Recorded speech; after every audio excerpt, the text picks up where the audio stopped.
بسم اللہ الرحمن الرحیم۔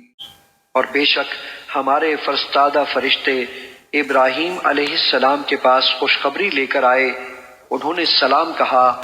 ابراہیم علیہ السلام نے بھی جواباً سلام کہا۔ پھر آپ علیہ السلام نے دیر نہ کی یہاں تک کہ ان کی میزبانی کے لیے ایک بھنا ہوا بچڑا لے آئے۔ پھر جب ابراہیم علیہ السلام نے دیکھا کہ ان کے ہاتھ اس کھانے کی طرف نہیں بڑھ رہے تو انہیں اجنبی سمجھا اور اپنے دل میں ان سے کچھ خوف محسوس کرنے لگے۔ انہوں نے کہا، آپ مت ڈریے، ہم قوم لوط کی طرف بھیجے گئے ہیں۔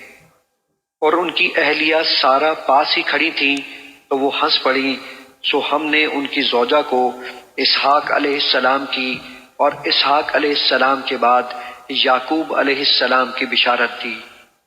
وہ کہنے لگی، وائے حیرانی، کیا میں بچہ جنوں گی حالانکہ میں بوڑھی ہو چکی ہوں اور میرے یہ شوہر بھی بوڑھے ہیں؟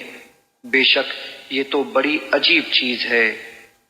فرشتوں نے کہا، کیا تم اللہ کے حکم پر تعجب کر رہی ہو؟ اے گھر والو، تم پر اللہ کی رحمت اور اس کی برکتیں ہیں، بے شک وہ قابل ستائش ہے، بزرگی والا ہے۔